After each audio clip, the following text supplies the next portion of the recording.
so excited and I have so many questions for you.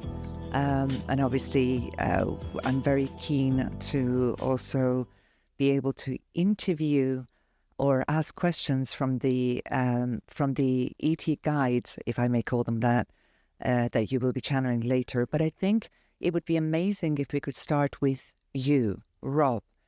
How did your journey begin, and how did you become the ET whisperer? My story started off like most people do, normal life. In my younger years, I was in a pretty heavily Christian family, and there was a lot of curiosity about religion from me. I thought the idea of God and creation and the little stories and parables that were there were very important. That was pretty cool, and I explored that quite heavily as a kid, and I had too many questions. When I would be like, hey, why does it say this here and that there? I wasn't met with the same level of genuine, response that I was with my curiosity outgoing. I just got told, it's just because it's the way it is and blah, blah, blah. So I kind of, wanted more answers but didn't get them. I had a friend who had a very unique experience. I live in Michigan. And back in the 80s, we always got multiple feet of snow every winter. And one day, his mom was driving down the road, and he said, hey, Mom, there's a monkey crossing the street. And she's like, no, Scott, there's not a monkey. Monkeys don't live here in Michigan. And he's like, there's a monkey walking across the street. And she just thought, he was dumb, doing little kid stuff, imagination in her mind. But, 2 years later, we're out on his property. He lives out in the middle of the woods, and we found these gigantic feet print. And that was like, whoa, what is this about? And it was the 80s, all the TV shows, Unexplained Mysteries and all those good ones. It led us down the path of looking into alternative stuff. Now, this really got me excited because these types of things, when I would ask about, the church, they're like, no, that's we don't talk about that. No, that's fake. No, it's the devil. So it kind of sparked that curiosity. So I spent, a couple of years with my friend exploring it, and finally we kind of just gave up on church. It wasn't doing anything for me. I had a UFO sighting with my friends, and that really kind of shifted my energy. And I didn't realize this till years later, like even just the last 10 years. I look back and see when I saw my UFO, my life just started going down a different path. How old were you then? 13. I was 13, yeah. And that's when I started hanging out with the wrong people. I got involved with a lot of bad stuff, gang activity, violence. It was pretty big in the 90s in culture of America. And I started hanging out with those types of people, which brought me a lot of feelings of disconnection to people. Violence came easy to me. Anger came easy to me. And that's just kind of how I lived. And then I got into some trouble, and that slowed me down a little bit. The idea of being locked away for a long time didn't sit well with me. And at the age of 19, I had my son. And my son was born with a condition called cerebral palsy, which is brain damage at birth. Right. And when this happened, that's when my real spiritual journey started. I really couldn't comprehend what was going on with him. Like, I knew everything was late. And when the doctors explained, he's got this, condition, and he probably won't live past his teenage years.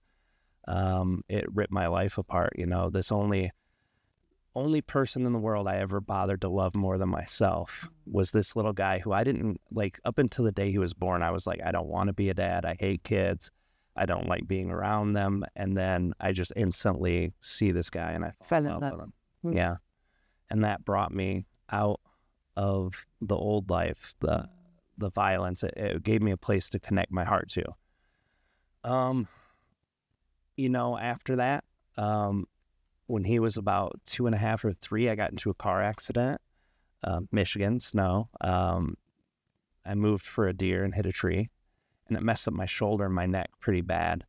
And the doctors, especially in the U.S., I'm sure it's very similar in parts of Europe, they're just like, oh, pain meds, here, take pain medication.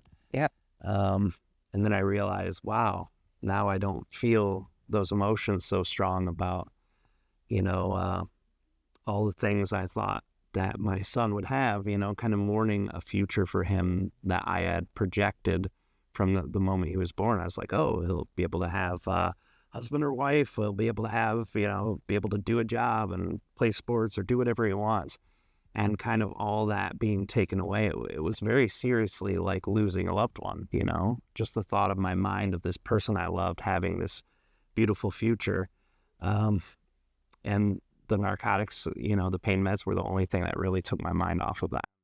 That spiraled into an addiction, as it does a lot. I ended up getting kicked out of all the doctors, and then I went to the streets, and then it got real bad with heavy drugs and not just pain meds, a lot of everything.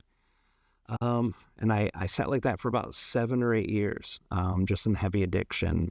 And when I finally noticed that my son's needs weren't getting met, the one thing constantly through my addiction that I never failed was taking care of him. His mom had checked out, and I was doing most of the work with him. And then when I saw that he started, that his care was deteriorating, that's when I got clean. And that's what really motivated my experience from there. I really started looking for answers. And one of the answers was, religion. That, there's a God, there's what happens after people die, all the exploration of the alternative things that I looked at as a kid. Afterlife was a big thing that always called to me. I went to a spiritualism church, and basically they told me that, we can prove to you what happens after life because we can talk to those who have died. So was that the main question that you had? Was it all about death and, as you like, the projection of what you were feeling would be the destiny of your child, so to speak? Yeah. It came from there mostly, but also just the genuine curiosity. Because when I lost that faith as a child for the God that I understood, all that came in was science. And after that, there was a longing for that, but I needed to figure that part out. And because my son was not going to live to be past a teenager, that was my next big hurdle. That was the next big pain I knew I was in for. So I wanted to try to alleviate that. Right. Okay. And then what happened? Spiritualism, you went to the church? Yeah. Another type of church? Yeah, it's a spiritualist church, spiritualism church. And I tried, and this is before social media. I think Facebook had just come out, maybe MySpace, but there was no way for anyone in that church to know about my son. I came by myself. I didn't talk to anyone. And the guy who led the church told me everything about my son, and even told me about some relatives I didn't know I had. And then I went back and I talked to my dad, and he was the guy who used to do the family tree. And he's like, oh yeah, your great aunt, blah, blah, blah. And so it really hit me like, this is for real. Because I thought it was. What was he doing? How was he getting access to this information? He sits down. He said, you want to do a reading? And they said, yeah. And he goes, all right. And he sits down and he just shares, a lot of messages are coming through about your son. I'm like, messages from who? Messages from what? Well, a couple of your ancestors, a couple of your relatives a few generations back, keep an eye on you. And I'm like, at first I was thinking this is going to be the best thing ever or the biggest piece of garbage ever and nothing in between. And then he spoke directly to all the things that was on my mind, my son, details about him, and not directly condition, but the implications of the conditions. You're worried about your son and how much care and love you put into it. So all these things were getting divulged by someone I had no idea who was. Sure. And that rang true to me. And that's really what got me started on the whole idea. I watched them do this for probably 3 months, going every Sunday and sitting for the hour that everyone was sitting. And I made friends with a guy, and I said, I wish I could do this, This would be cool. I wish I was born with this ability. So you had no ability whatsoever to see anything or feel anything, or in terms of being able to speak to other dimensions or channel anything up until this point. Is that right?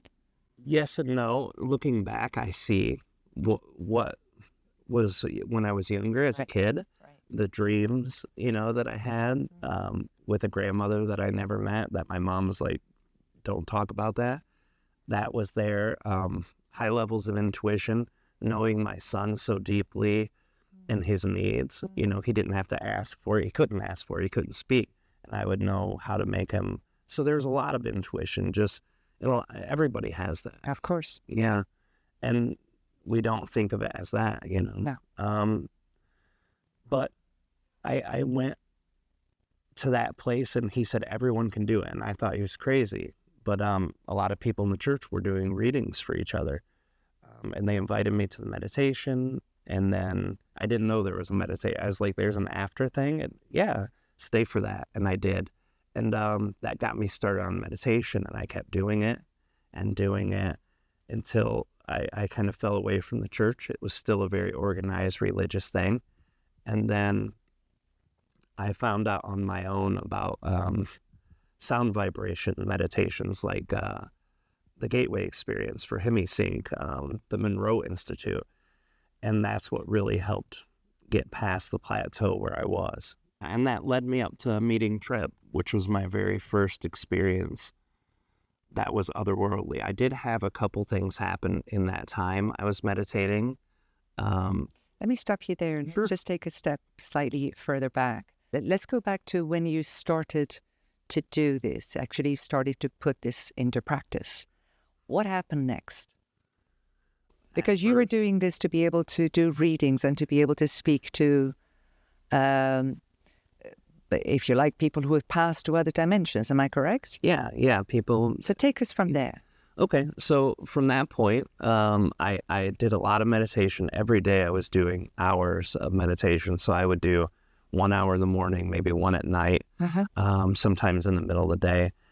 And during that time, I would get pictures. I would get maybe like ideas, intuitions. Nothing came through super powerfully. I did end up receiving something about one of my parents' friends whose child died from being electrocuted. And I picked up on their name and I felt this jolt. And that was the first time that something very strong happened to me. Right. But after that, I started doing the Hemisync meditations. And then I was speaking to my son's mother when we were married and living together. And there was a TV show on. It was the History Channel. And they were saying, this one thing that's smaller than a bread box that killed 80% of people in Europe. And I was like, oh, the plague, it was a rat, right? And as soon as that thought came, I had a full realization of a past life, like a visual, hardcore dream, Right. visceral. I was there experiencing it. It was very painful and very powerful. But that was the most I've ever experienced up to that point. Right. And at that point, I was like, oh, I didn't know if my brain was broken. That's a theme I dealt with a lot, considering the drug use, considering, highly psychic people in my family had been labeled mentally ill. So all these fears came to me when these experiences happened. And of course, during this time, there's a huge ridicule still when you're going through these experiences. So it's not exactly as if you can go and chat to somebody and check in that everything is good, right? Right. Yeah. My family all was still very heavily practicing Christians, not like going to church, but their religious ideology. Whenever I would bring up a conversation that was, adjacent Yes. to that, they'd be like, oh, that's some evil stuff. That's demonic stuff. Don't mess with that. All right. So I didn't have an outlet. And my son's mom, she definitely thought I was crazy because this came out of the blue for her. We'd been together since I was 14 and I was now in my early 30s dealing with this. So, Right. yeah, it was very scary for her too. So I had no one to talk to. I had internet forums and that was it. Okay. Looking stuff up on, and that was about it. So let me take you now forward to when you first channeled an ET. Mm-hmm. And is that, could you give us his full name I'm always worried that I'm going to mispronounce. Yeah, it's Treb or Yit-Ne, and this was the first being I channeled, but I actually didn't channel him till after 2 years after I met him. I met him going through the practice of meditation. Okay, just there may be many people that are more curious about what is channeling, and you and I had a conversation where you simplified it so beautifully in the everyday, normal terms. What is channeling?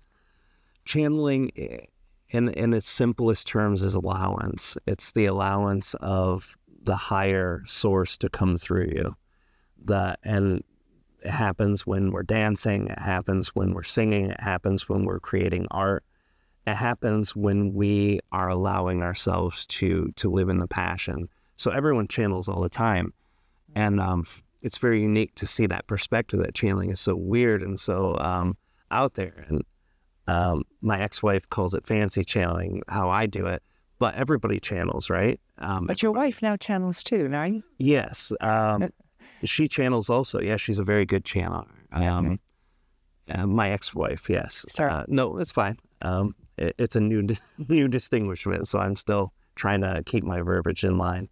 But yeah, she is a channeler too, and me and her went through this experience together after I had been publicly channeling for probably 3 or 4 years is when we met. Okay. So she was already open to it and grew up with it, and actually channeled as a kid for a little while, when she was very young, connecting with trees and hearing what they were sharing, Okay. So it's a common practice for everybody. So now taking you back, Treb, as you call him, Yes. you didn't actually channel him until you met him. Could you just unpack that for us a bit? Yeah. The experience I had with my past life is the exact way I met Treb, except for it was through meditation. Mm-hmm. It was not intentional. I didn't say, I'd like to meet an extraterrestrial today, or even I'd like to meet someone who's passed on from the spirit world today. It was a deep meditation where I was starting to go in trance. And when I got into that level of consciousness, I did have out-of-body experience and all this. This day that I met Treb was a little different. The gateway experiences tells you to go through 21 steps, and that's what I always did. And I said one day, I was like, I wonder what happens when you go past 21, not 22, 23, 24, but just beyond 21. And I did that for the first time, and that's when I met Treb. And what did you experience? Fear, severe fear initially. The sight of him, he's a very scary, imposing looking being, very tall. Can I just interrupt and ask you, what is his race? He's from Capella. He's a reptilian human hybrid. And obviously, for those who have been investigating this kind of phenomena, if you like, not phenomena, but that are very much aware that we are part of a much bigger family and many different races. When you mention reptilian, people want to run for the hills because they are usually regarded as Draco reptilians and as usually very scary and not necessarily with the best of intentions towards human race. Is that correct? Very, very correct. Okay. Every time, I didn't know a lot about reptilians before that. I had heard things like conspiracy theory ideas, reptilians taking over the world and stealing. Yeah, so I'd heard little things, Yes. but I didn't know what I understand today. But the visual sight of him was frightening. And it's funny because looking back, he's such a loving being.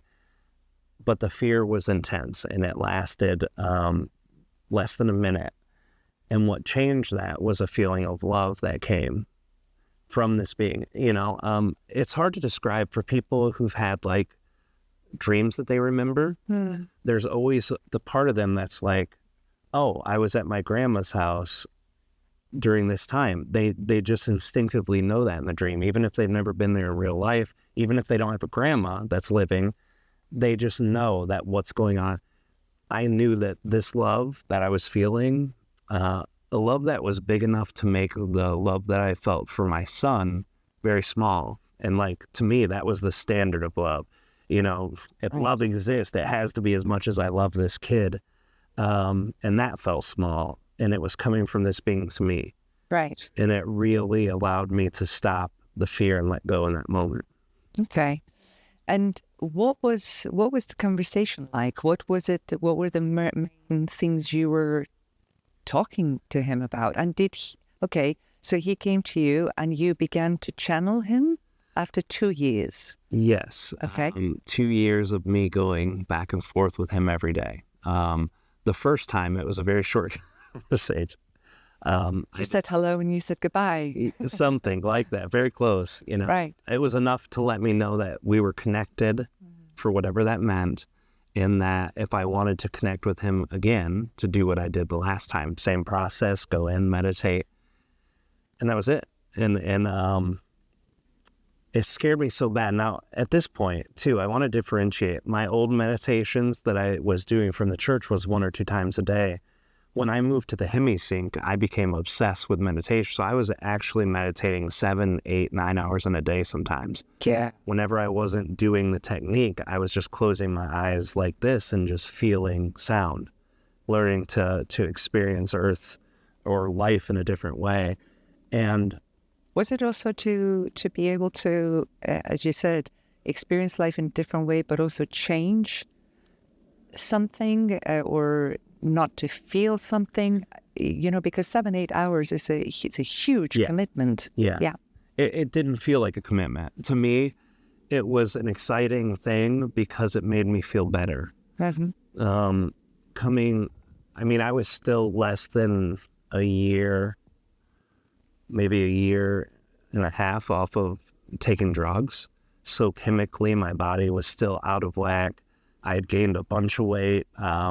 My mental energy was all over the place still. Right. I was still going through the process of healing from that. Meditation felt good. It was the only thing. So I changed my addiction from that, drugs to food, and then from food to meditation. And it was an obsession. It wasn't even something where I need to try to make room for this. It was like, no, my life needs to make room for meditating, you know? Yeah. So the first conversation was short. How was the second conversation and the third? And what were the main key reasons as to why he had chosen you, do you think? Yeah, well, we did get to that eventually, why we connected. But the second conversation, it took place 3 or 4 days after the first one. Mm-hmm. And that's why I mentioned, you know, how much I meditate. For me, not to meditate at all for 3 or 4 days was insane. But my curiosity, that part of me that had been looking for answers the whole time, I forced myself to go back. And when I talked to him, he basically said, you know, reality is a little different than how you see. And eventually, long term, the answer for why it was me, he said it wasn't me that looked for you. You had been looking for me the whole time. And I did recognize that I did feel this energy that was pretty big, that was pretty mysterious for a couple months leading up to that. But I thought it was just a byproduct of me getting better at the meditating. And that was him. And my search for answers is what brought me to him.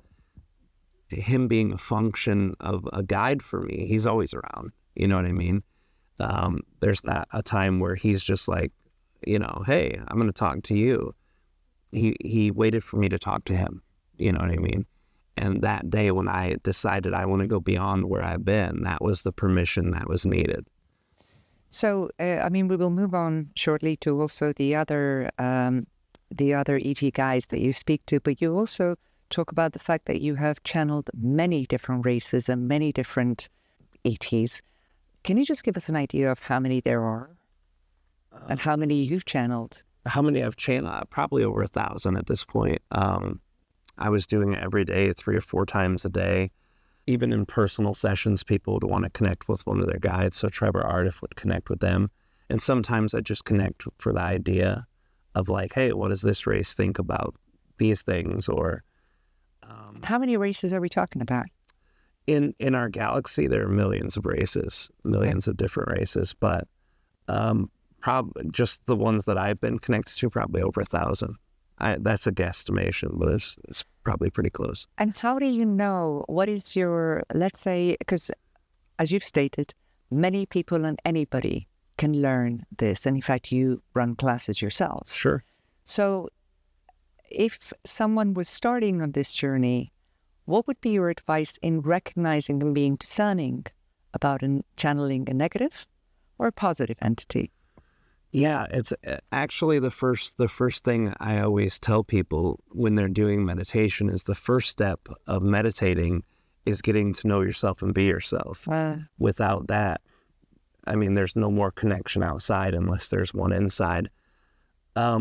Once you establish that, I always tell people to work with your higher self first. That's the field. That's the higher fractal of consciousness that exists with us. Work with that first, because if you work with that and through that, then you're not going to be open to the other energies. Work with that first till you really know it and feel it. And then, that's a really important part too. People don't need to connect to ETs or extra dimensionals. Just connecting to that higher part of their self they can get any information they want.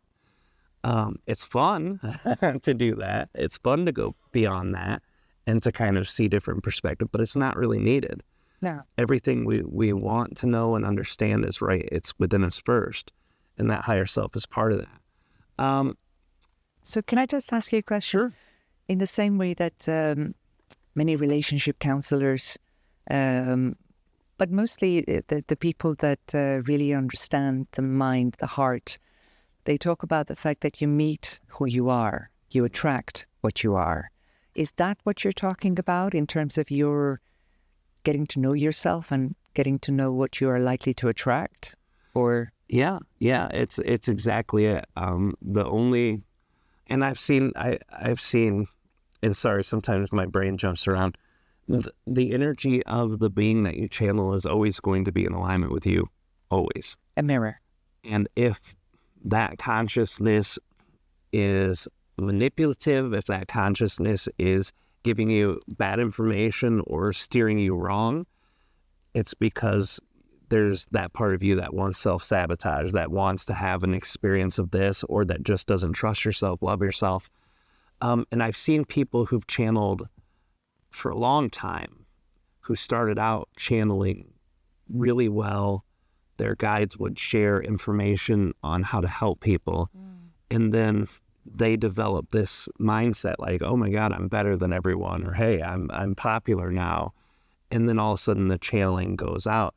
So even the consciousness that comes through is always going to have that mimic or the representation of your energy. And this is also, why a lot of people who say channeling is just channeling another part of yourself. I share some validity to understanding why people see it that way, because you can only connect with those types of beings, Yeah. Amazing. Well, in a way, we won't go into that, but everything is one. So right. The way you are, actually. Let's talk about the next entity that you channel, an ancient Palladian called Aridif. Yeah. Tell us about Aridif. Aridif, I always knew that he existed. I would talk to Treb and I would ask him questions, and he would say, this being that I've connected from Cygnus. And he never referred to him as a name. He would just say this being from Cygnus, or call him Deneb Cygnus, which is the star in the constellation. And he described his relationship to him like me and Treb's was. Like, Treb would be a higher dimensional part of my own consciousness, my higher self, or within my soul. And then him having that relationship with Aridif is like a higher consciousness in his soul, or part of our soul together, like an oversoul. And when he described this being, it sounded great, but there was never a reason to connect us. And then some guy is like, hey, I'd be interested in writing a book with you. If you do some sessions, I'll transcribe them. And I said, okay. So this guy from Brazil, Jefferson Viscardi, we get to about the third or fourth chapter, and he's like, he asked Treb, can you bring in any other beings? And he's like, yeah, of course I can. And I never thought to ask that, which is the beauty of having people interact with these beings. And he's like, okay, so bring in a few. And he asked to bring in a few. And one of them was Aridif. And it was the most profound 20 pages in the whole book. It talked about how the universe was built, the mechanics of consciousness, the soul evolution, things like that. So it was a very, it was the only chapter I learned a lot from. Like, I had not known all of that type of information. I learned a bunch. So he came through then, and then he came through a couple other times whenever I asked Treb to connect with him, but he wouldn't connect all of the time. And then eventually, after I had been channeling for about 5 years, and I was professionally channeling where I'm doing it every day, 2 or 3 times a day, I had gotten good enough where it was ready to come through then. You know, his consciousness couldn't really come through me at the level of channeling I was doing then. But was it your level of channeling, or was it your level of vibration, or both? I think, yeah. But like, they always describe channeling as when you learn to channel, you're building a bridge. So like when I first met Treb, I'm laying down those tracks, and then when I channel him more, I'm laying down the path. And then when I'm channeling with other people and they're asking questions and getting groups of people involved, then I'm putting the support beams on, you know, making the bridge stronger and making it nicer to look at. Yes. And then with my own consciousness, I still, for the first 3 years I channeled, still had a lot of my old personality self left. You know, I still saw the world in very black and white ways. And the idea that Treb would share about neutrality and understanding the importance of that just kind of bounced off me. I was like, oh, it sounds good in principle, right? Yeah. But the actual experience of starting to embody some of the information that came through was the opportunity for me to get to that next level. So just a slight segue. Do you channel these ETs on demand yourself, or do you get messages from them like a tap on the shoulder saying, hey, listen, I got something to say to you, or both? I can consciously channel them. I can hear them if I tune into them. It's not how it started, though. The only way I could really bring their message through me was to trance channel, and that's the way I still do it. So I have to go into a trance and connect with them, and then they can come through me. I conscious channel once in a great, I mean, it's probably been 3 years since I've done it last, but I only do that for my own self, because I think it's more powerful when it'll come through the way that I'm used to them coming through. And plus other people are used to that too now. Yeah. They've watched me do that for 15 years or so. So, yeah, so it's preferred, but it can go both ways. Thank you for that. And now let's move to Archangel Metatron. I'm absolutely amazed by this being, and I'm very intrigued by this being. When did you start to channel Metatron? When I started, I didn't know that Metatron was a thing. I had heard people say things about him. I heard, you know, he's the evil 13th dimensional robot, some people said. And then other people were like, you know, he's God's angel. And I didn't like the idea of an archangel because of all the trauma I had with the Christian religion. So I was like, angels, no. You know, dead people, great. Aliens, great. Angels, no. So I had to work through that, a lot of that. Of my first. How did you work through that? Was that a conversation with? No. It came to me through the realization of hearing other people who had channeled these archangel energies, and those energies were sharing very potent, powerful, self-empowering type of things. And I was like, okay, so maybe this is just a label. And I'd been working on being neutral. That's really what helped me with Aridif, is kind of getting into the neutral position. Could you just unpack that a little bit? Sure. What is neutral? Sure. Neutrality in the way that we interact with the world, right? Is that an emotional-based thing? Is it becoming a master of observation, or? It can be a little of everything. Everyone works with neutrality different. For me, it was about not just jumping to conclusions, not picking sides. Like politics really set off that part of me, because I know a lot about politics and I am passionate about the personal freedoms of every human being and their right to be happy and live. But I also hate how politics works. But I watched people, especially at 2016, really start getting into like it had always been there, left and right, blue and red. But it really got bad in 2016 to the point where it was breaking families and relationships apart right in front of my eyes.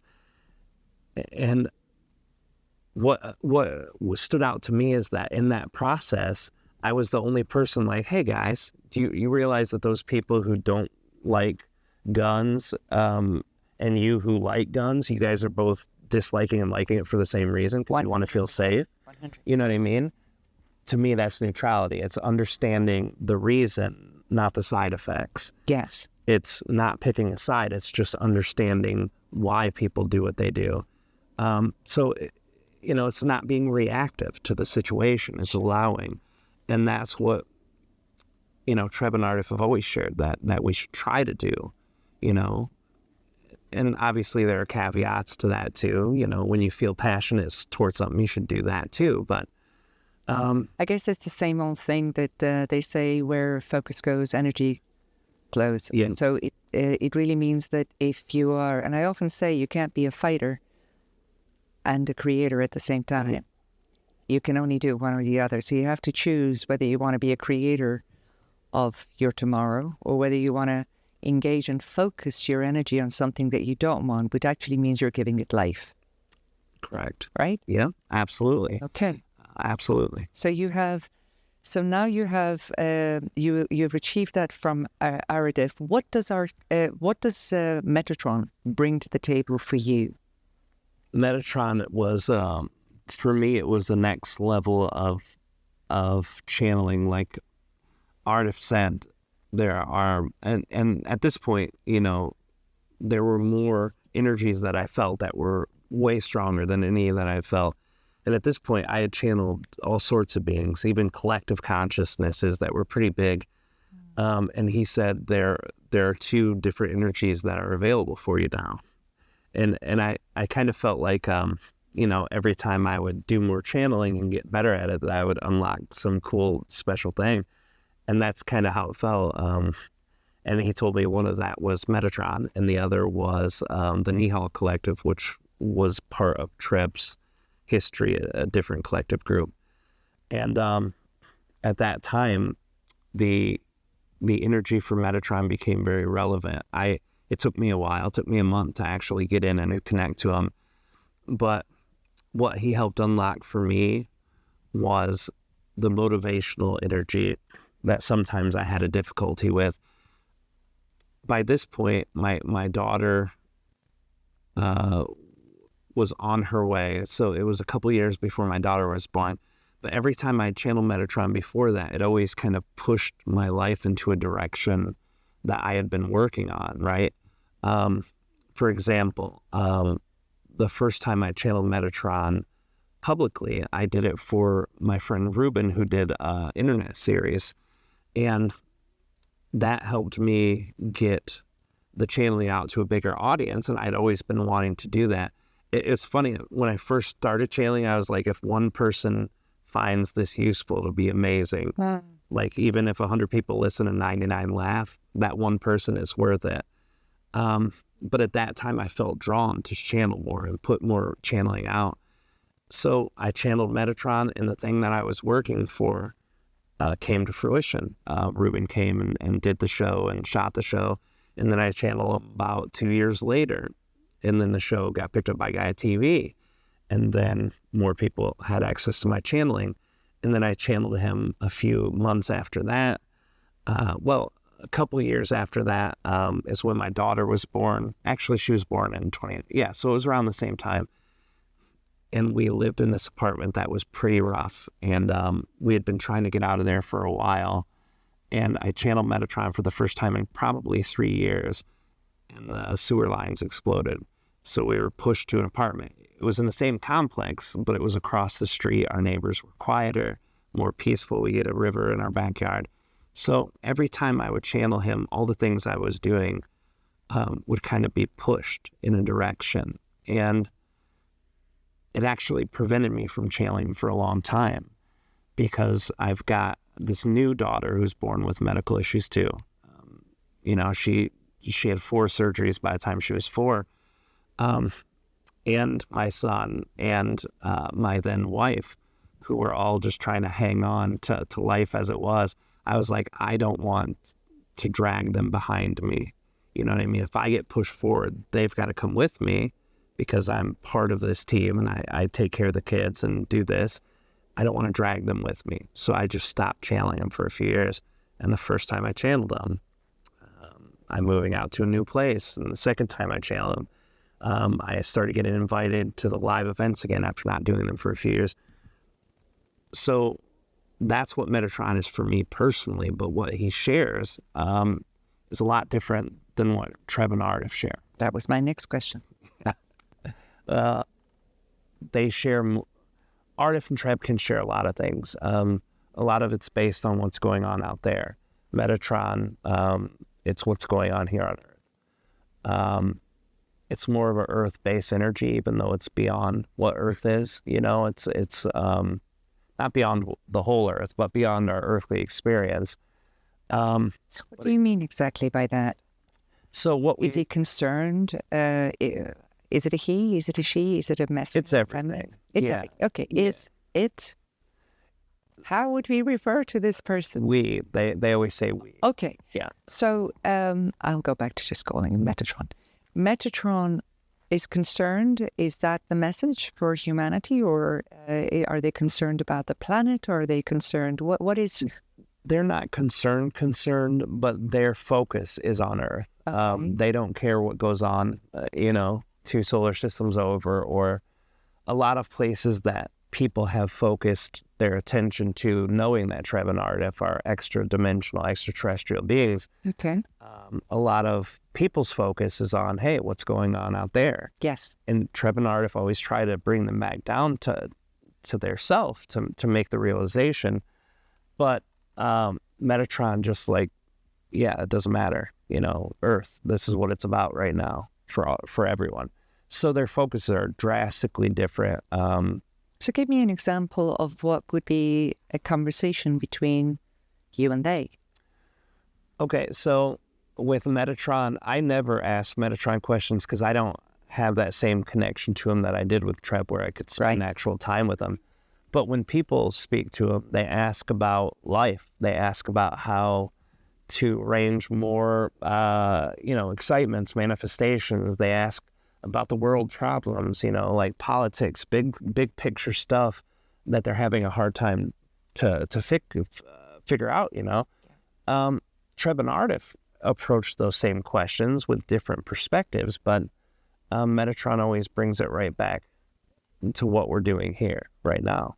Okay, and does he have any advice? Do they? So Metatron's energy is huge. I could never channel all of it, so I'm just channeling little pieces at a time. Wow. And the one aspect of him that I focused, that I focused on the most has been the part where he calls it bringing yourself into the center. And that was his big focus for the first 3 years I channeled him. And that part of his consciousness is just focused on us understanding us, like on a personal level, individual level, and a collective level. So that is really the most information that comes out from him comes from that perspective. So that's the aspect I channel of his that is very powerful and very, very useful. And I've channeled other aspects of Metatron, but not nearly as much as I have that one.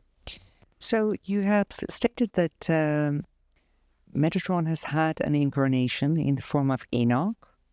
Are we talking about the same Enoch as in the Book of Enoch? What can you? I mean, you define him as being the closest thing to the source. Source being obviously the source creator of all there is. Is that right? He's not, Metatron's not the closest to source as any being is, but in the level of consciousness he's at, everything is connected to source.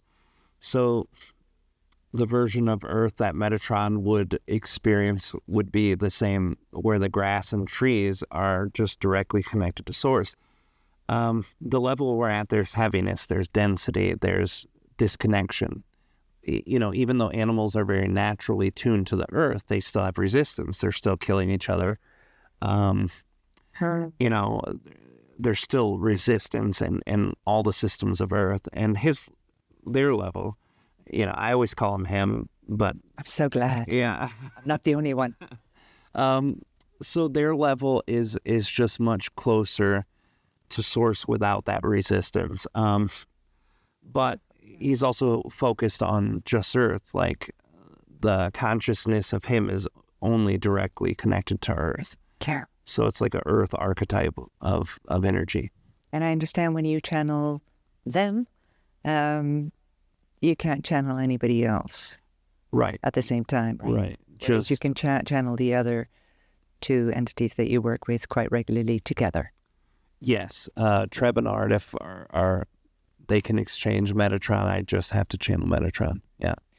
And you've also discussed the fact that you have obviously channeled for many people and done many, would you call them readings? Yeah, sessions. Sessions? Readings, yeah. And the message seems to be very much about the heart, the knowing heart. Could you tell us what they exactly mean by the heart and knowing heart? Yeah, so the first thing that I went through was trying to learn to trust things. Yeah. You're right. The first thing that I went through was really trying to learn to trust Treb, because even though 2 years, spending every day with him, feeling that he was trustworthy, there was always still this part of my own mind that's like, you know, I need to monitor everything that I hear him share. And when I did the book that introduced Aridif, he actually said something that was very powerful. And it basically said that your heart is the most important part of your experience, like trusting yourself and your higher self. But following your own path is going to be better than any of the wisest, longest living beings in the universe, because the heart is you. It's that part of you. It's part of the higher self connection. And if you follow that, you'll never be led wrong. And when I heard that, I was like, okay, yep, I love him. He's good. And this has been carried on throughout that experience. Aridif, Treb, not other ETs. I've connected to some ETs who are really... you know, Treb and Aridif filter them through for me, so I don't have to channel them directly. But I've always been like, hey, what would it be like to talk to beings who hate us or something like that? Because that neutral mind perspective I have, I want to see all sides of it. But Aridif and Treb have always remained within that feeling and understanding that you're your ultimate authority. And I probably, yeah. Oh, yeah. So now, obviously, we understand that the heart is actually much more intelligent and commands the brain. In fact, they've now discovered that it has its own brain and brain cells. In terms of what the key messages from these three, and that they have something in common, if there was one common message from the three races that do love us, although Metatron is not really a race, or is it? Is it? It's a collective. Okay. Yeah, it's a collective. What would be the key message that you could, in one sentence, share with us that they would have in common, the three? I think if we boil it down to one sentence, it's probably you're your own creator, you know? And as simple as that might be, or as simple as that might sound, it's obviously a lot more complex than that, because we have to deal with life every day, and we're struggling to understand that a lot of the time, all of us.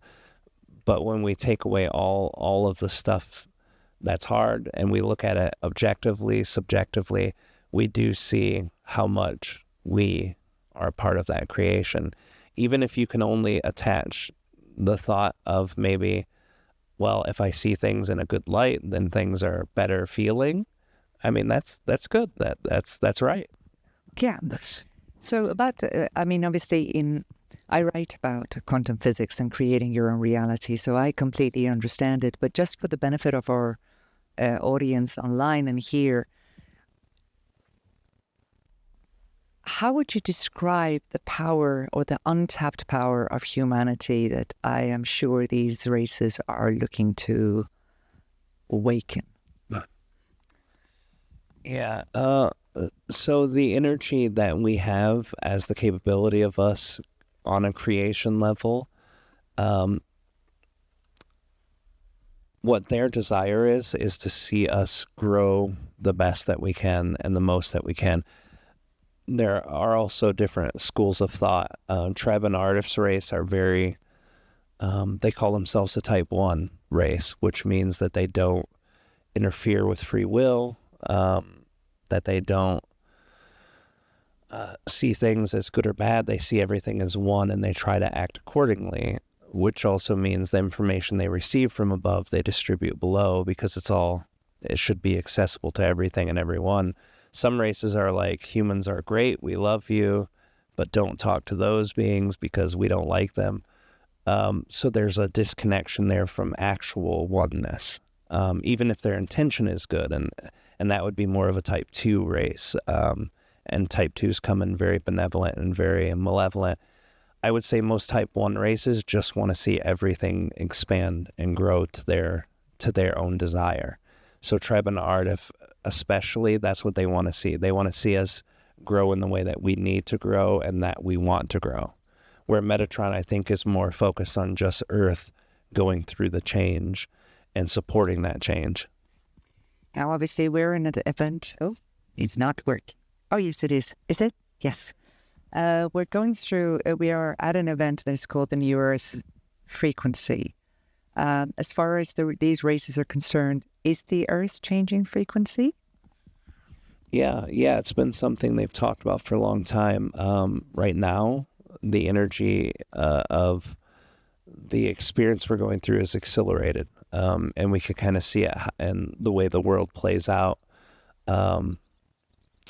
Politics have been crazy, people understanding and the needs and rights of people more and more, trying to make that a focus of their collective self. All of it. It's showing that it's sped up, people's understanding. In 2010, if I said to someone, the government, both sides of the government kind of work for the same thing, a little percentage of people would be like, yeah, and the rest would be like, yeah, this guy's dumb. Conspiracy. Yeah, conspiracy theorist.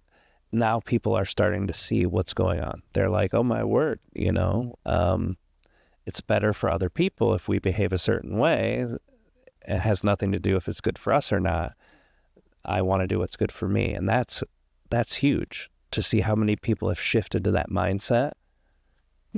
So you actually hinted on something that's quite important, and that's the free will, the human free will, because there are a lot of people that are wondering whether the ET race is going to come save humanity. And then there are another part of people that believe that fear the invasion of ETs.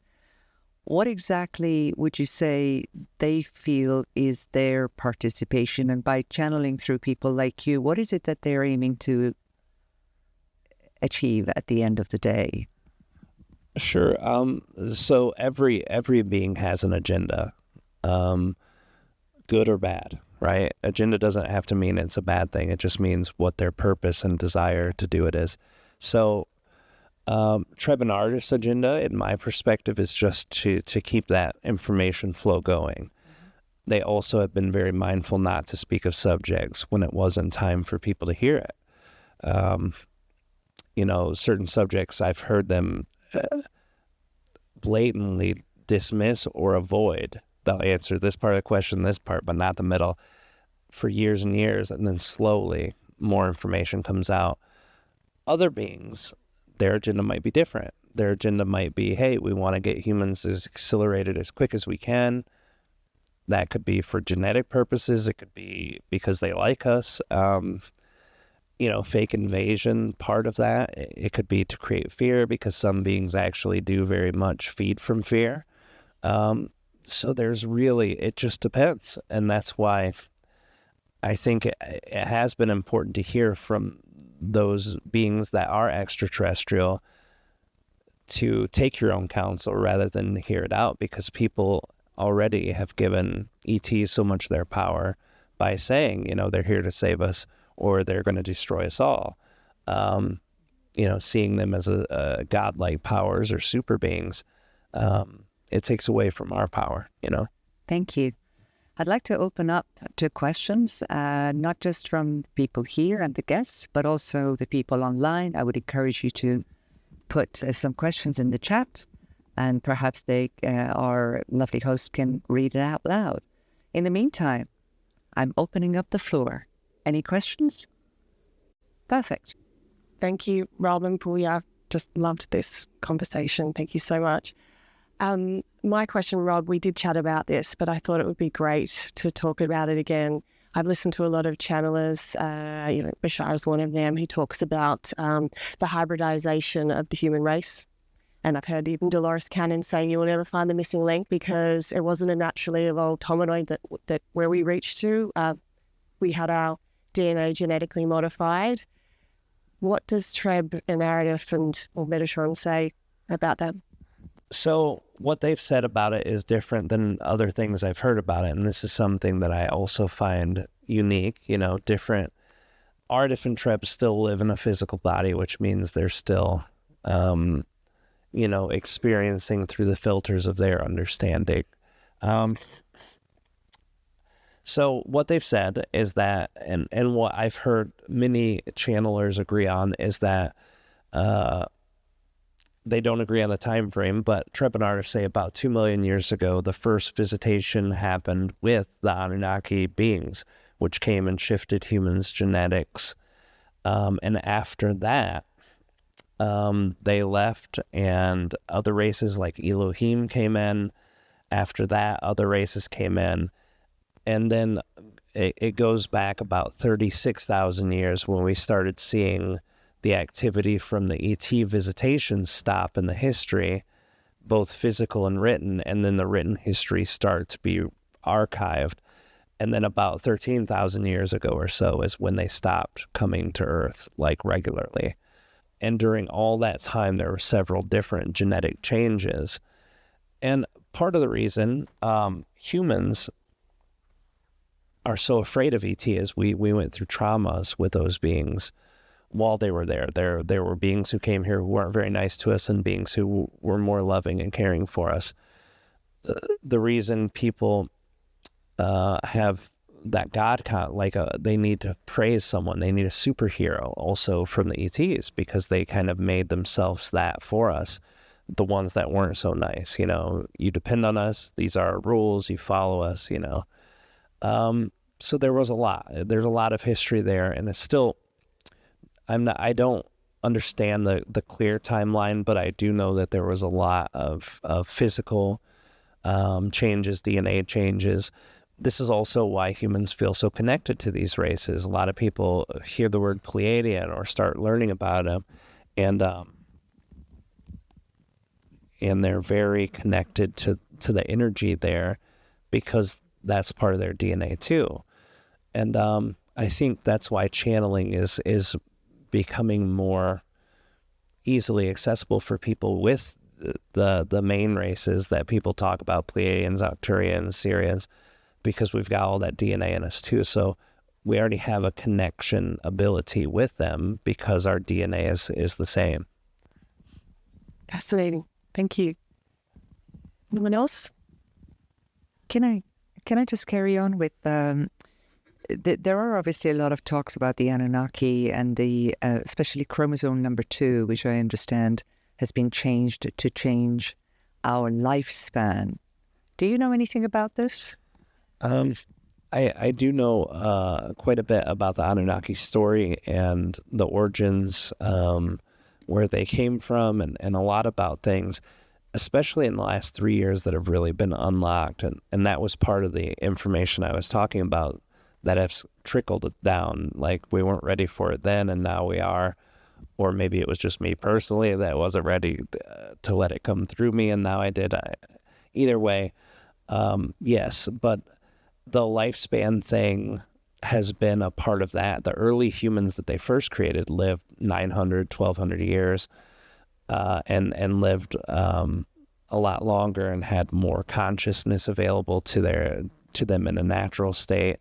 They weren't conditioned with the conditioning of societal things, and so yeah, the earlier humans were definitely different than us. Yes, absolutely.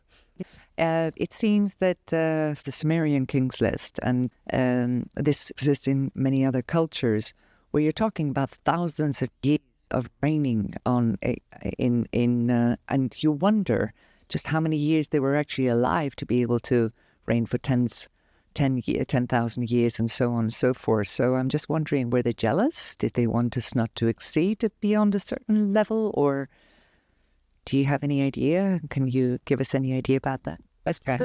Yeah. So the last time the Anunnaki came, I think that's when that happened. And they came, I think, either 30,000-ish years ago, around there.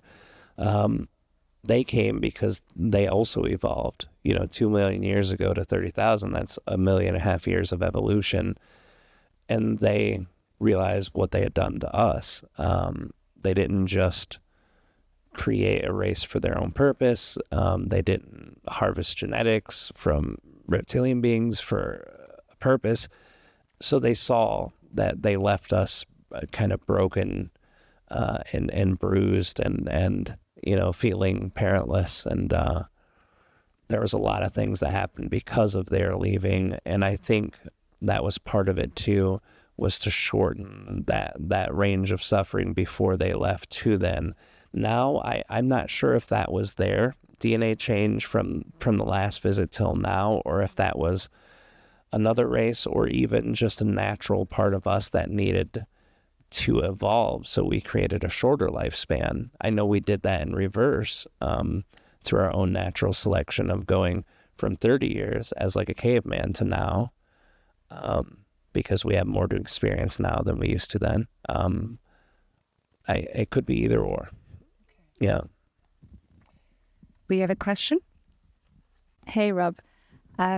What is their view on the effect of AI on human creativity and also the syncing of our consciousness with AI? Okay. Yeah. They talk about AI as an extension of human consciousness. We create the code, we create the energy that puts the AI out there. But AI does take on a consciousness of its own, and it has through different parts of the galaxy, through our history. Even the Orion Wars had aspects of artificial intelligence that were not very great. And I think a lot of our trauma comes from there, and our fear comes from that experience back then. Because I'm sure all of it, even if we didn't incarnate into that experience, all of us have that connection eventually as a part of all it is. But they also tell us not to worry about it too much, that people who need the really negative experience with it are going to do that. People integrating, like creating AI and trying to do like the metahuman stuff, and there's going to be an expiration of that, but people will realize it's not the natural way to go. So eventually it does get pushed out, but humans explore their technology through external technology mostly. People like us are doing the internal technology. We're learning to work with our internal stuff, but the external has to be explored too. And it sucks and it's scary sometimes, but if more people put good intention behind their use with that AI, it will manifest better ways. I have a question. So sometimes we feel like life, the time is actually linear, but in many ways, we've been here before, haven't we? It's cyclical. And in many ways, my research shows that we have had very advanced technology, perhaps even AI technology, thousands and maybe even millions of years ago. Would you mind talking to that? Yeah. Time is definitely not, with our level of evolution we're at, we have to perceive time as linear so that we can experience it that way. But yeah, time is happening all at once. Even through the different dimensions, time gets experienced differently. Like the next level is a secular time, but it's fluid beyond that. And beyond even that, there's no time. It's just all happening right now. So yeah, the experience with time that we're having. And what was the other part of the question? I'm sorry. It was more about the fact that we've been here before, haven't we? Oh, yes. I mean, some talk about, and I don't know whether this is true or not. Is this working? It is working. Some talk about the fact that the Greys used to have human bodies, as in biological bodies, and they changed that because they thought it would be more efficient to have a different kind of body. And now they're not so happy with their decision. Is that true? Yeah. Can you tell us about that? Sure. So the beings who are gray are a different version of human beings, a future linear version, or however you want to see it, from a different universe, a parallel timeline, different timeline. They did exist in a different setting, and they are human genetically, like we are. They had the same type of history, the exact history, if I understand it right. And they went to change their self. Transhumanism, that was the word I was looking for. Emotions were kind of looked at as liability, something that gets in the way of progress. And they figured out how to genetically remove part of that. And it's funny because even then you can just make your brain numb to the responses of it. But they figured that out eventually. So they wanted to live without emotions. Yes, or try their best Make us more efficient. to regulate it, yeah. And that was not good. That didn't work for them. And that's why the hybridization programs with ETs are happening, abduction phenomenon, a lot of it's based around that. And people feel fearful of that and have bad experiences. But some people who are like, oh, ETs are cool, they've actually had really positive experiences. So I don't think the Greys, their agenda is just to fix their DNA. It's not to scare or help humans, I think. It's just their personal agenda to get their stuff back. The hybrids they've created now, that's a whole different story. These beings are really fascinating and much more like the human counterpart than the gray counterpart, and really have connected to the emotional energy. And they do live amongst us. Yeah, some physically, not as much physically as we probably think. I think we're led to believe there's more here than what there is. Most beings who are connected with them are just genetic parents. A lot of people who have been abducted a lot, they're getting genetics taken from them, from these guys. Right. So you have been kind enough to offer to channel for us this evening. Yes. Just before we do that, can you just explain what is the process? How will it work? And then take it away, so to speak. Yeah. So the channeling process has also grown with myself. When I first started, it would take me an hour of getting my energy neutral as I could. And then after that process, it would take 15 minutes or so for me to go from neutral to going through steps. And what the step was a lot like my gateway experience steps. What I would do is I would visualize my chakra system, and I would move the energy from the lowest chakra all the way up one at a time, going to the next, then connecting it to the next. And I would bring that up into my forehead and let it settle there for a minute. And after that, I would start oming and developing sound and help vibrate the throat and the head area to get it going as best as I could to get me into that trance. And my oming is very funny. It actually went from like om to like oh, like very visceral throat singing ohms. And I'd never practiced that, never tried to learn it. It just happened overnight. And so I kept doing that. And then eventually after the oming, then I would start with Treb. It was different. There would be breath in, breath out. After I felt as much vibration in my head as I could, like my whole body would buzz. And then I would start fast breathing until Treb would come in. And at the time, the intention is to lift it from the third eye to the crown and then release it, and then they come in. Now it's just a lot faster version of that without the oming and without the 15 minutes and without that. Wendy Kennedy actually is a friend of mine who's a channeler in America. She's great. She helped me with that last year. So I had done it this very long way for a long time, and now it's more simplified too. So that's kind of the connection process now. I just breathe into it and I go through the chakras, and then I bring Treb and Aridif down to me, whoever I'm connecting with.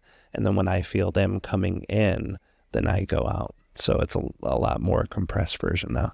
Okay. And who will you be channeling for us right now? I'm going to channel, I think I'm going to channel Aridif first and bring him in first. Okay.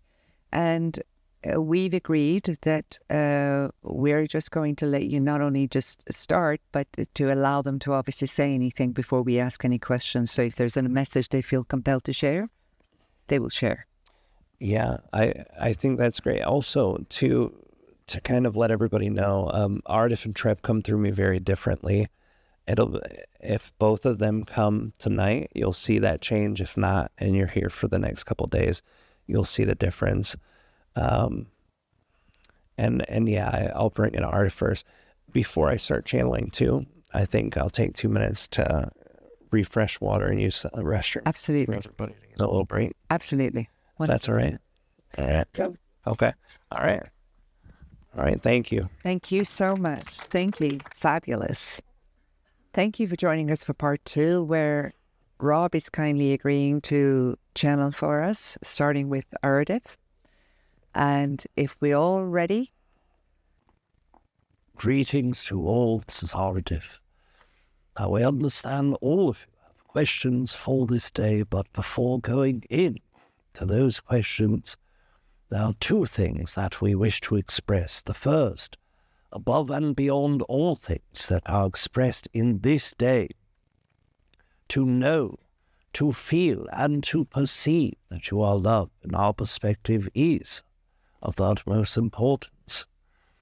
When human beings interact with love, it is often frequency of I love you. And this means 2 separate and segregated entities are sharing an emotion, a comparative fondness, an ideal of what an emotion should be with one another, showing that, of course, I love you. But when you are loved, it is the recognition that the entirety of the universe at its core is composed of love. The entities that are around you, the guides that are with you, the beings that may associate with you physically upon your presence on earth, have love built within. And of course, some of them can share that energy with you. But even if you do not know a human being that expresses I love you, understand and know that you are loved in all ways by many different consciousnesses and focuses of consciousness as well. Second concept that we wish to share with all of you is that it is truly our greatest excitement to be here with all of you in this moment, not only co-creating individually, not only as a collective form of co-creating, but we are truly excited to be here in this moment with you. And of course, we will take your queries at your leisure. Thank you for being with us this evening. One of the first questions I have for you is that we have heard a definition of you from Rob, but we would love to hear your own definition of the energy that you are. Yes, of course, we are an entity that experiences the physical universe as you do. The name that we have chosen to share with you is one meaningful more so to you than ourselves. The energy of sharing verbal consciousness is something that has never existed in our race at all throughout its history and evolution. From most human perspective, the consciousness of Rob is expanded into what some call the oversoul, and that consciousness holds millions or billions of different incarnations of beings who exist as third density or fourth dimensional consciousness, such as yourselves. All of you are an example of that energy, and all that is expanded beyond that energy, of course. There are infinite versions of beings, and we are simply one consciousness within that ocean of consciousness, but one that is focused to co-create with Rob, due to our own fondness of one another, due to our own vibration frequency as it co-creates. So, if you perceive our consciousness in one form, that will be a perspective that you hold about our own consciousness, but we are our own self as we co-create with you, your own self, and we meet in the middle for the co-creation. Thank you so much. If at any point anyone has a question, I suggest you raise your hand, and the same with our online guests. I'm very curious, how old is your race? Yes, of course, if you are looking at a linear time perspective, it is over 1.1 billion years, and that is from the very first incarnation as very small animal consciousness, pre-animal in some ways, the multiple cell organism that evolves, but throughout that evolution we have gone through many forms, just as humans have as well. So, obviously we're children maybe we're just even less than children as far as you're concerned. What is it, from your perspective, how is the human race evolving? Or is it evolving? Yes, every consciousness within the physical universe evolves. Even those that go extinct evolve into another form, to another planetary collective, or to another incarnation cycle in its totality. So all consciousness evolves. That is why consciousness exists. The energy of consciousness in unity understands itself as such and fractalizes its own self in order to experience that which is not connected. So, of course, the entire experience of being a physical consciousness in a physical universe is evolution itself. Now, the way that we perceive him, you have evolved much more quickly than our own race has. You have co-created with other races to, of course, speed certain parts of your evolution, but you also have chosen to incarnate into a cycle where experience of resistance is high, both in the experiential quality of Earth as a vibration itself, but also in the human incarnation cycle have chosen very difficult forms of resistance, and this, of course, accelerates the pace where you grow and expand. Now, of course, the experience itself, yes, we are several densities further in our evolution than humans are at this moment, but you can achieve this in less than 100,000 years through reincarnating repetitively through your own incarnation cycle, whereas for our own race, it took 1 billion years to get to the same areas. So you are a fraction of our own percentage, but have exponentially grown much quicker. Do you think our exponential growth, for wanting a better word, is as a result of your existence and the fact that your learnings are now in the collective consciousness or the field of consciousness that exists? It is through human co-creation with other races that the experience of those races comes to the Earth. You understand how humans interact with one another. Some of you call this a field, others call these ley lines, others call it an electromagnetic field around the Earth, and as how humans interact with one another, animals, plants interact with one another. But there are fields beyond this. There are fields around the entirety of the solar system. There are fields around our entire solar system. When a race co-creates with humans, especially in that which DNA is given, the fields of the solar systems combine. This means you have the access to those consciousnesses more readily. We did this experience of evolving ourselves without the assistance or co-creation of others after leaving the Pleiades. And this is where the slowing of our evolution occurred for you, who have no such slowing effect occurring. Even in our time with Pleiades, there was no direct co-creation or contact, as is a Pleiadian rule for new races. Until after going past a third density selective, they do not allow other members of the Pleiades to come into their solar systems to co-create with them. So, of course, this experience for us is much different than yours. Some talk about the fact that the Pleiadians had a lot to do with seeding of this planet. Now, I appreciate that you are no longer in the Pleiadians and you are part of the ancient Pleiadians. What can you tell us about this?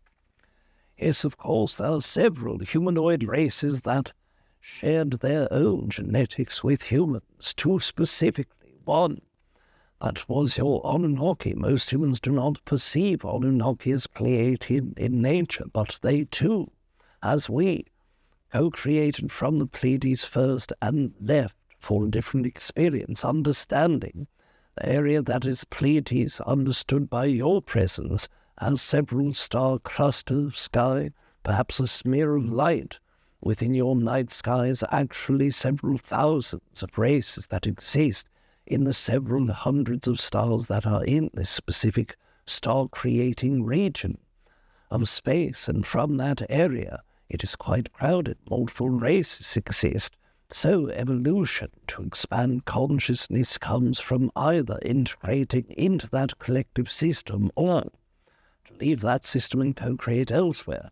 Our race did so, and so too did the Anunnaki, and once they left their own expression of Earth, their desire was to experience the masculine form of energy as they were Pleiadian, feminine, human archetypal consciousness, those that you see in your artistic renderings, that which some humans have called perfect-looking humans, as if this were a concept, and this idea of the feminine energy needing to express itself masculinely then took on the genetics of reptilian consciousness, and that is where the Anunnaki, but this was not the first nor the last iteration of that experience.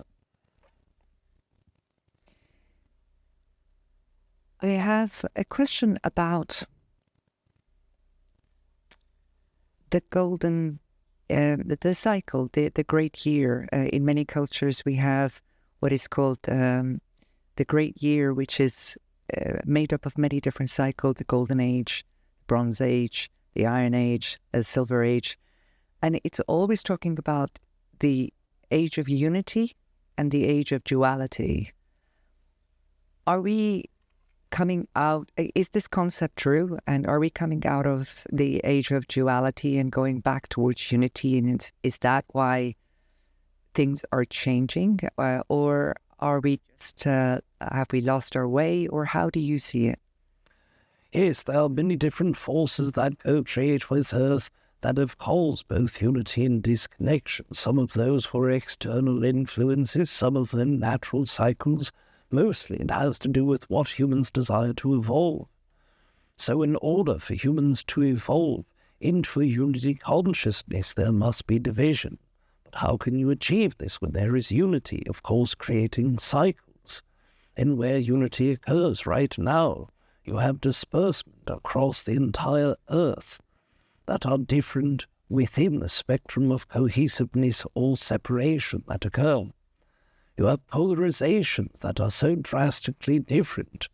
You perceive your United States of America region being one where individuality is held at the highest regard, that seeing an individual concept being expressed, yet do it so similar to one another. This is an expression that is very ideal for some, but is expressed ultimately very extremely in that way. And consciousness of unified entities, you go into your Asian regions, Japan and China, holding collective consciousnesses that are deeply cohesive, so much so that they are in unitary thought and action in many ways. So even on Earth at this moment, there's a separation and a spectrum.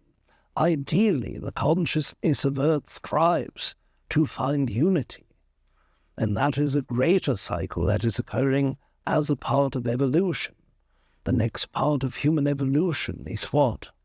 The experience of going through a mastery of self to a mastery of heart, to a mastery of connection. Where most of us see the heart chakra, you perceive love, unconditional love. And yes, of course, that is part of this experience. But heart is connection. It is how you are able to connect with another. It is how you are able to connect with all things in your sphere of experience. And that is of vital importance for the next step of evolution. So all of the things that are happening and occurring in this moment are pushing you towards that. But throughout your history, it has been different forces, different expressions, but still, the nature force for those times was an understanding of self, a third chakra experience. Wow, thank you. Yes, of course. And from your perspective, how do you balance not interfering with the human race and their growth, and yet being able to give guidance through people like Rob? And yeah, how do you do that? How do you balance that? Yes, of course. First of all, Rob cared first to reach to a consciousness level where the possibility of working with us existed. By doing so, out of his own free will, his excitement was to share what Treb or Yit-Ne had shared with him. And through that excitement, of course, Treb or Yit-Ne in his own perspective does not care whether humans hear what he shares or not. But in his co-creation with Rob, sharing that was important to Rob. So he agrees to do so, and understanding that any human who needs to hear what is shared through either ourselves or through Treb or Yit-Ne, through Rob's physical body, will hear those words. Many humans do not care to hear the words and never will hear those words. So, of course, that is a respect to the free will as we understand the soul level, that all that is required for co-creation is an excitement, an openness, and when those two things occur, it is always prominent that those who require the co-creation will receive it. Do you think that the evolution of Mother Earth, a living organism itself, is playing a role in the human evolution? And if so, what is that role? Yes, the Earth itself, in our own perspective, is the sum total of all consciousnesses that exist upon it in this moment and throughout linear time perspective. Every soul that is inhabited, both small particles of physicality in one cell amoebas, all of the way to the most complex higher dimensional experiences available throughout the beginning portion of Earth's co-creation as great rocks that come together coalesced through gravitational pull, all of the way to the disassociation of Earth, when it becomes swallowed by your star. All of the lives and elements that ever existed are. A physical manifestation is Earth. The consciousness of Earth is present in the fractals that experience Earth. So in that way, yes, the soul of the entirety of the Earth, being the sum total, has to be involved with part of evolution, as it is the driving mechanism that allows both the physical beings to exist physically on its surface, but also the motivation of evolution itself through physical needs. thank you so much. If it's okay with you, we're just going to now open up the floor for some questions. Please go ahead. Yes, you mentioned before the resistance, the high level of density of resistance here. How do you explain resistance, and what do you propose how to overcome it? Particularly that resistance which appears so deep that one does not have a grip on it. Yes, first of all, as we would describe resistance, is any form of energy that creates a depth of heaviness for you to go through the experience. So resistance is what resistance is in a river. It is a place that blocks the natural flow of consciousness, natural flow of your physicality, natural flow of what your life could be, and its greatest excitement and its greatest ease. Earth holds some levels of that naturally. What all of you have been learning throughout your own journeys, your spiritual experience, your spiritual growth and efforts, is how to remove those resistances. The majority of resistances that are occurring naturally on Earth are built in societally. They are built in through belief systems. They are built in through systems that you experience each and every day. Your financial systems, medical systems, governmental systems. These systems are a part of the greater expression of resistance. And what all of you have been learning is how to create different mindset, to not agree that the power of these things have power over you, to understand your happiness occurs inside of you, not as a reflection of what others tell you happiness should be. All of these things are how you let go of resistance. Naturally, through your evolution, Earth will lessen those resistances, but it starts within you. And when you create a lesser resistance, those around you vibrationally learn from you. You are teaching them both through action and vibration that you too do not need to be resistant or need to be a part of the system societally that expresses that resistance. And of course, once they shift their energy, those around them shift their energy, and on it goes, a wildfire of happiness and consciousness expansion. Thank you. Yes, of course. Please go ahead with your question. Yeah, thank you. I'd like to ask, do you know or can you reliably predict what might happen in the next few years in the world? And if so, what is the most useful or valuable information for us to know how to move forward in the coming years? Yes, of course. Now, we can share with you cycles of energy, but your astrologers always do this well to begin with. These are natural cycles of energy as it pertains to the possible expressions that Earth can go through. But we cannot tell you what will happen in 5 minutes from now, because if we share that we believe you will still be sitting there and listening in 5 minutes, you also have the choice to stand up and leave before that 5 minutes is gone.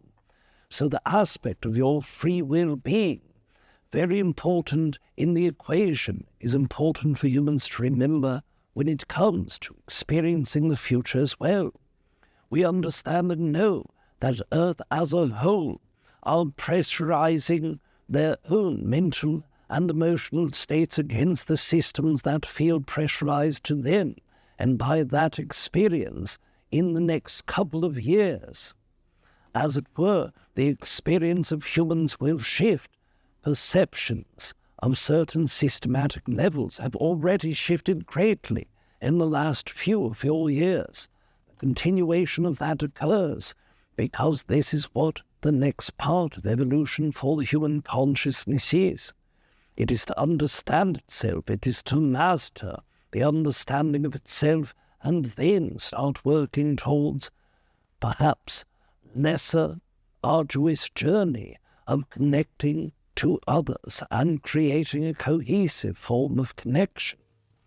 But this is a process, and it always greatly depends upon you. Now we also understand the nature of human consciousness. Always ask one question when it comes to free will.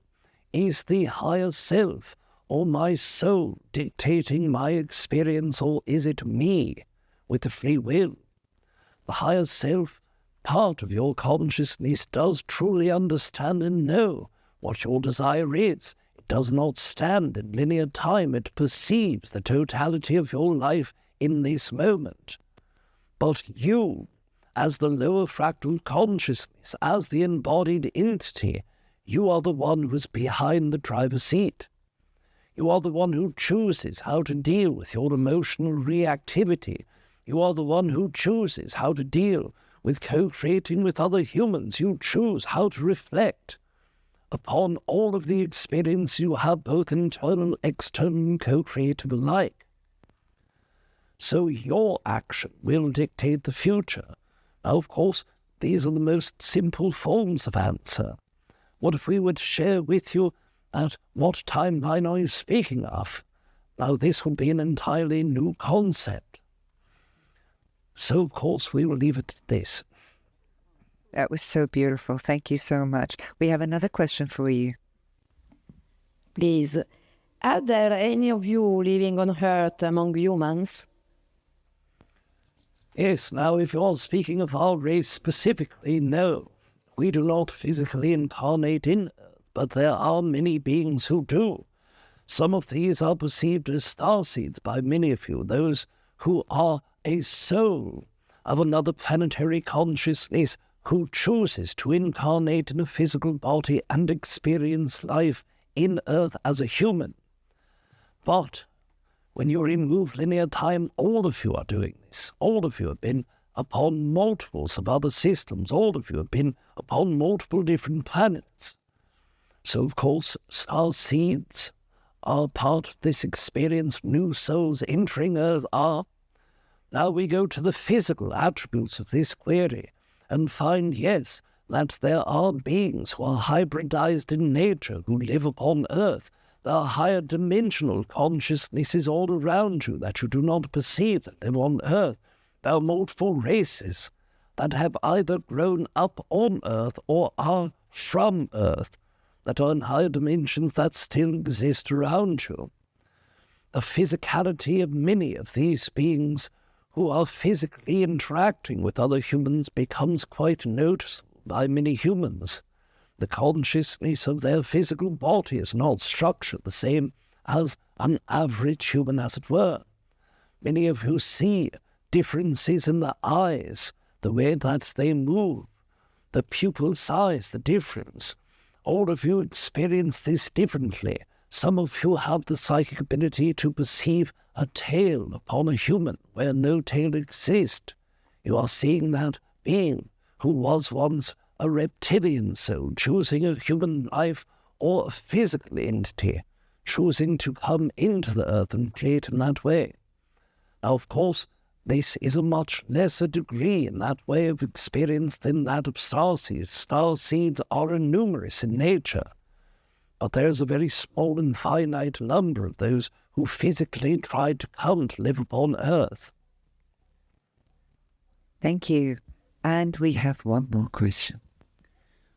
Before you touched on the aspects of the financial systems, the governmental, political systems, the health systems, the educational systems, and we feel as a collective a real frustration on how to make ends meet financially, how to adapt to the new modalities of sexuality, relationships, what it means to be single, as a couple, married, or all the other definitions, even within the genders.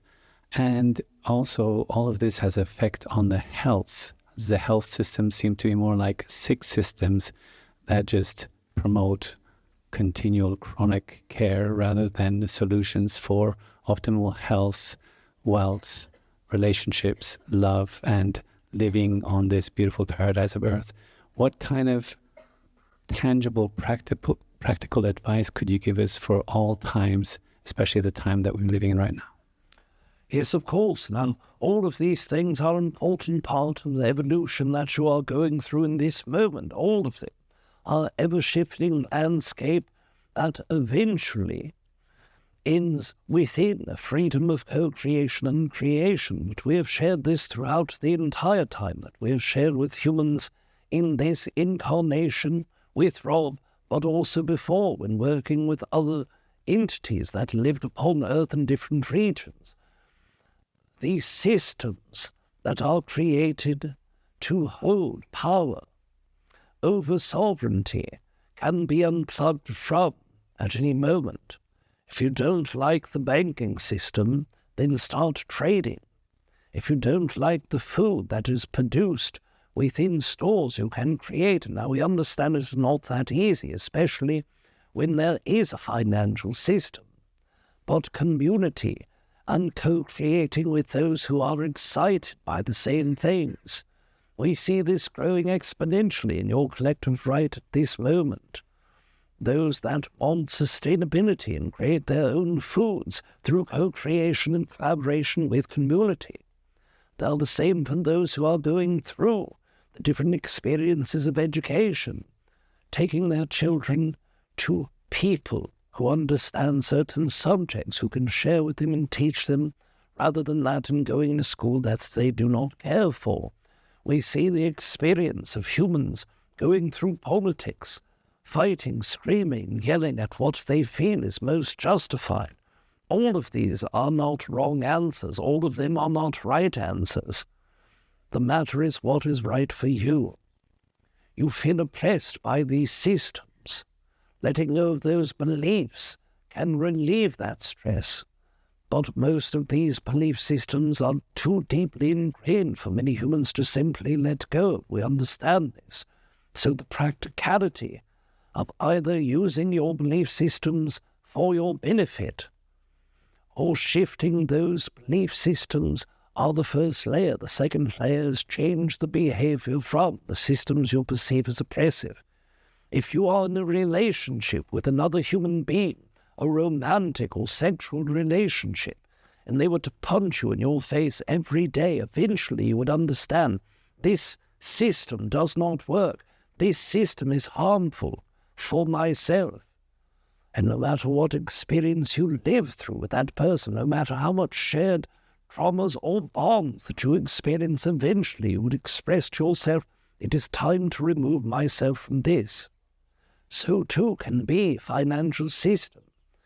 Communities where trade is available, communities where commodities are traded available. All of these will require personalized action first, finding a community second, and that community sharing with other communities. This is how those systems are unrooted and shifted eventually. Incredible. Thank you. Start with the self. Love. I have one more question for you. Yes, of course. Hi, Aridif. I've got so many questions, but I feel called to ask you. Can you describe source? And because I feel a connection to my higher self, I focused a lot on trying to connecting to my higher self, that I've almost forgot to connect to source. And I know my higher self is part of source, but I know it's so much bigger than that. And the other part to my question is, if source is all there is, I just can't wrap my head around there never being a beginning and an end or a creator of the source. If I could hear that, your answer to that. Yes, of course. First of all, we cannot wrap our head around what source is. We still hold a physical body, even though humans may embody nearly 20% of their soul at the very highest level. Those that are perceived as enlightened are often 20% of their entire soul embodied, the 80% being the higher self. Our own consciousness is 90% embodied and 10% of a higher fractal consciousness. Even at 90% embodiment, even at direct communication and access with our collective consciousness and even the galactic collective consciousness, there are so many things that we do not know, that we have not focused upon, that we have not been able to perceive. Because to perceive something requires our focus to be upon it. How can we know what to focus upon if we have never focused upon it previously? This is why exchanges with other races are important. You ask a question. We perceive your energy from that question. Because we are looking at that part of your energy that we have never perceived before, we then understand the part of our energy that we have never perceived before. You are growing through question. You are growing through answer. We are growing by the recognition that we are now perceiving parts of our consciousness never perceived before. No being that exists can understand the totality of Source because Source is too large to understand. But you can focus on Source by focusing on that which you do understand, which you do perceive. For some humans, their higher self is their God. For other humans, it is the Earth. For other humans, it is the galaxy. For other humans, it's the universe. For other humans, it is a multiverse to their own understanding. But even in that understanding, there's no way to integrate all of that into one lifetime experiences. Hence the reason for co-creating in a physical layer from a soul layer. Hence the reason to reincarnate in the same race multiple times, over and over, repetitively, through the experience of different lenses. This is how we create a Source. Now, we perceive Rob as a very unique individual when it comes to certain expressions of how spiritual experiences work for him. Most humans look to the sky. Most humans look to the inner self or soul. Most humans experience higher dimensionality or higher etheric consciousness through these experiences. Yet, when we perceive Rob experience the most spiritual things, it comes through the physical experience itself. It comes through him walking down a road he has never seen before, feeling air upon his face in a different way than what he did one moment before, by hearing a laugh of a child that is engaged with him in co-creation of him holding and loving that person. So this is a very physical, spiritual experience for him. There is a bit of recognition from his time with us that the experience you hold is the Source experience.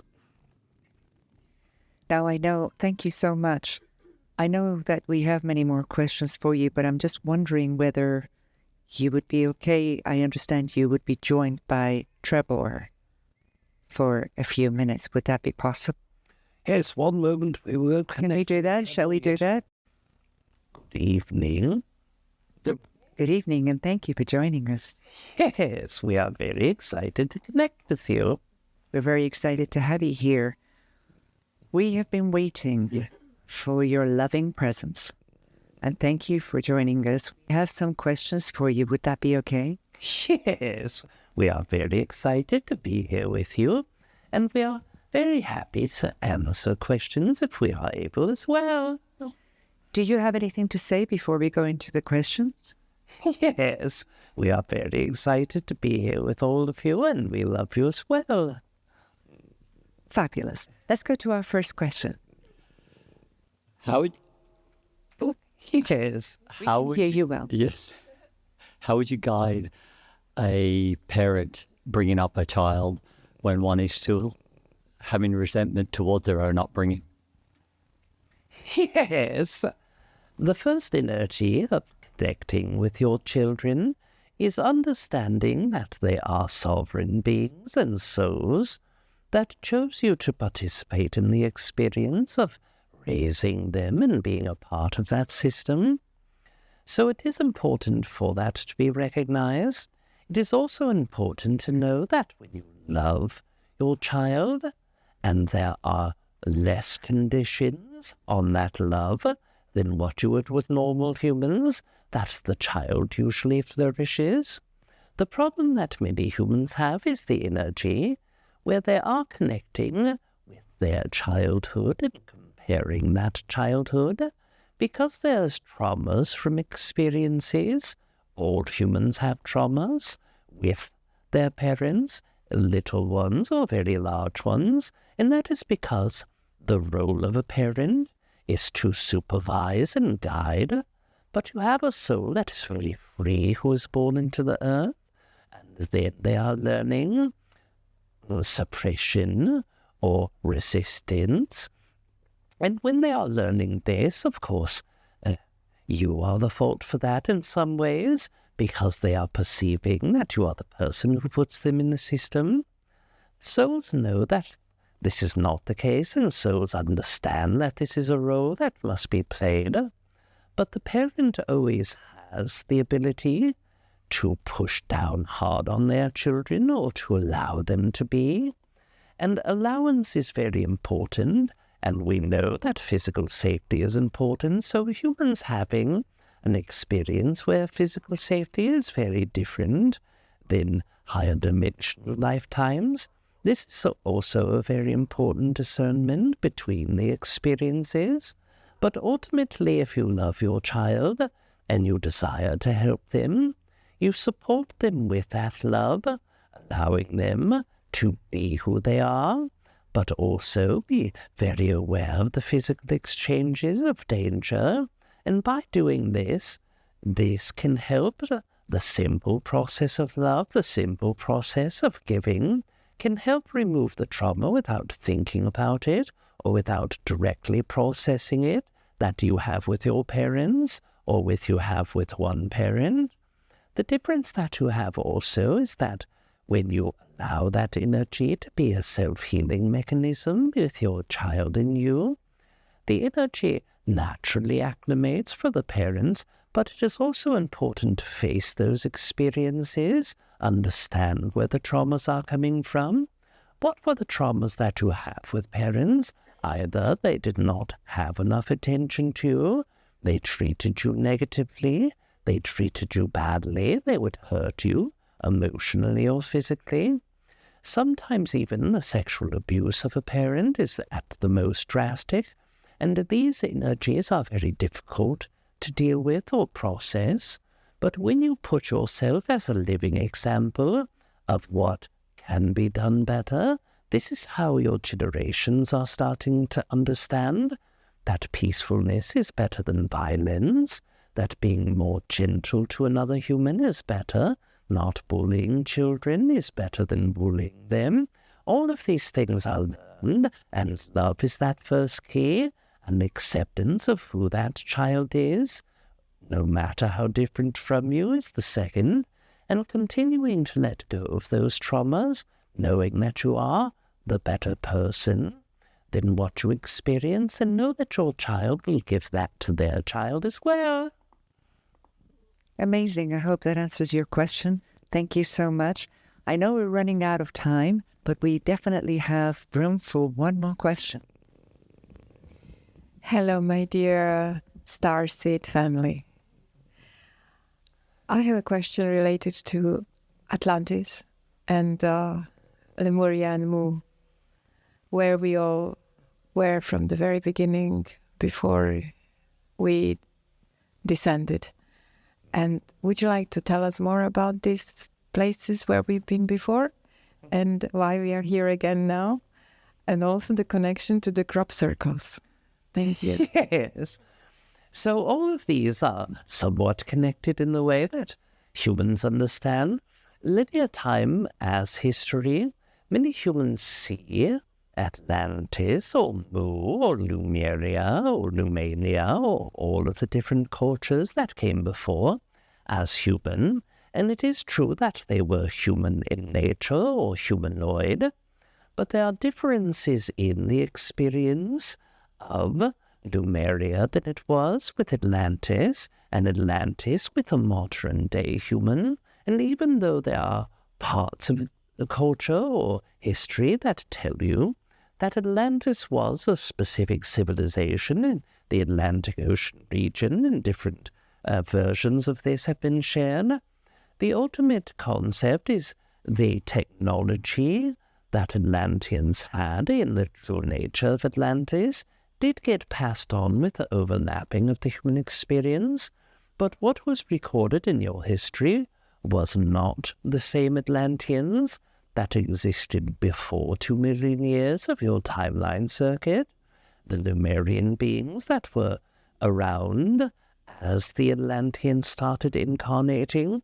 These to us are perceived as separate incarnation cycles, so they are completely different journeys than your human experience now, even though there are the connections between the end of one and the beginning of another, or remnants of that coming into your experience. It is quite a different cycle. The concept of Mo, having Lemuria, having the energy, was preceding Atlantis.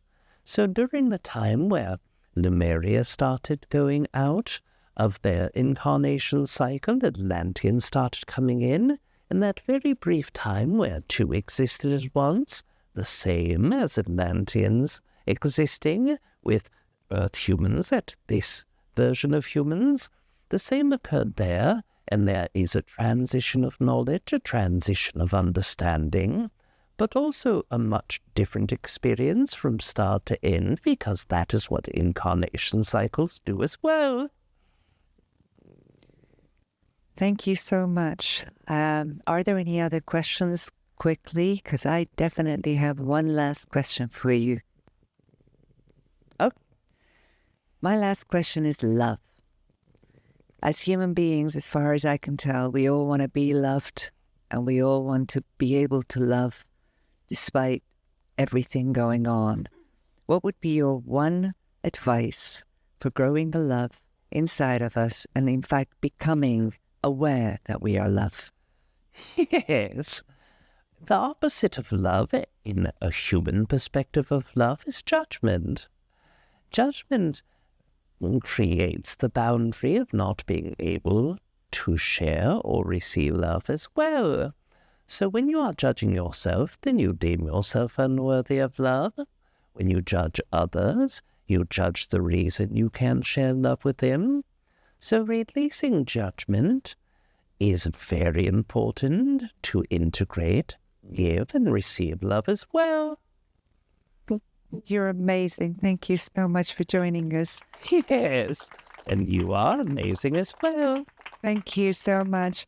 I would like to hand over back to Genevieve to do the closing, but I just wondered whether Rob would like to join us for the closing, because I would like to say a heartfelt thank you from not just myself, not just everyone here, not just on the online, but for all the people that will get to listen to this and become more aware of all the topics that we've covered. Rob, thank you. Sure. I'm glad everything went well. Thank you.